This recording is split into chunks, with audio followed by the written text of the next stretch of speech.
Good morning. So today I've got one very important tip for you concerning choosing between a traditional and a Roth IRA.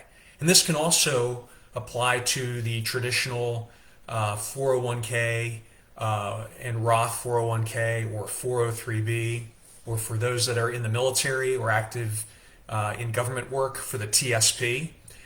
And what you want to do is you want to make sure that you're maximizing your after-tax income. Saving on taxes is the general rule that's put forward, right?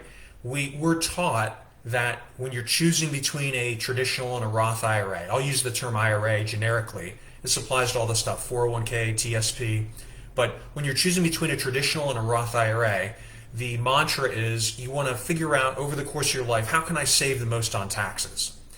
Now, just for those that aren't familiar with the terms, an IRA, an individual retirement account or arrangement, is a setup where you put money into an account and the money is either tax deductible, which is traditional, so you're saving taxes now, or it grows tax free, which is a Roth. So you'll pay the tax up front, but then in the account it grows over the course of your life or however long, and you're able to pull the money out of that tax free, so you don't get taxed on it.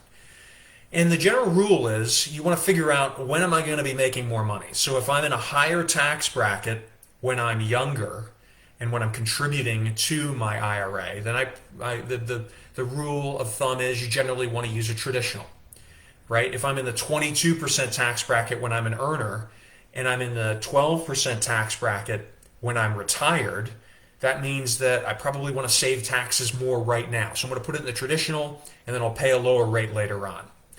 And the opposite is also true, right? If I'm in, say, the 22% tax bracket right now, but when I'm retired, I'll be in the 32% tax bracket. I'll pay the tax now, and I'll put it in a Roth, and then, I'll let it ride, and I'll be able to pull it out tax-free. I don't have to pay a third of my money in income taxes. Well, this rule of thumb is a little bit complicated, and the reason why is because, general advice that's given to the masses, right? So, for instance, we frequently hear, hey, a Roth IRA is better. And that's generally, maybe that's true for most people. But whenever you're getting advice on the internet for the general populace, you have to realize it may not necessarily apply to you. And so you have to take that information and really understand it in your situation. So the rule of thumb that you want to, maximize your tax savings isn't necessarily accurate. The real goal with these setups, with IRAs, is to maximize your after-tax income, right? You want to maximize the amount of money that you're able to earn either from work or from investments so that you grow your wealth and get to your financial goals as fast as possible. And maximizing the amount of tax savings isn't necessarily the goal. They could be the same, but they're not necessarily, and you need to keep that in mind. And I'll give you an example.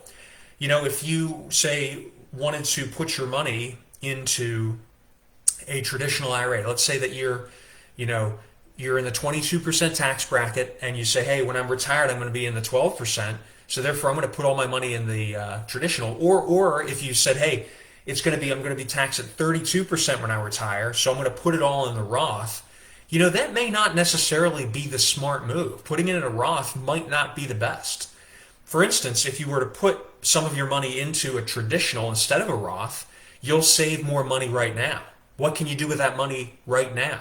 You might be able to invest that, and that can earn a return for you over time, which is also compounded. So even though you're taxed more in the future, or you're potentially going to be taxed more in the future, by saving more right now, that magic of compounding, that time, may actually result in you having a greater net worth in the future than if you do what the rule of thumb teaches you to do. Taxes are kind of a complicated topic, as are IRAs, and obviously I want to encourage you, if you have a financial advisor or someone you can go to talk to about this in greater detail, to do that. But please post a question or a comment below, because I want to be able to address your individual situation. I want to be able to kind of give you the guidance that you may need. As always, I enjoy reading your comments, so please don't hesitate to either like or comment below. And until next time, I wish you unlimited success.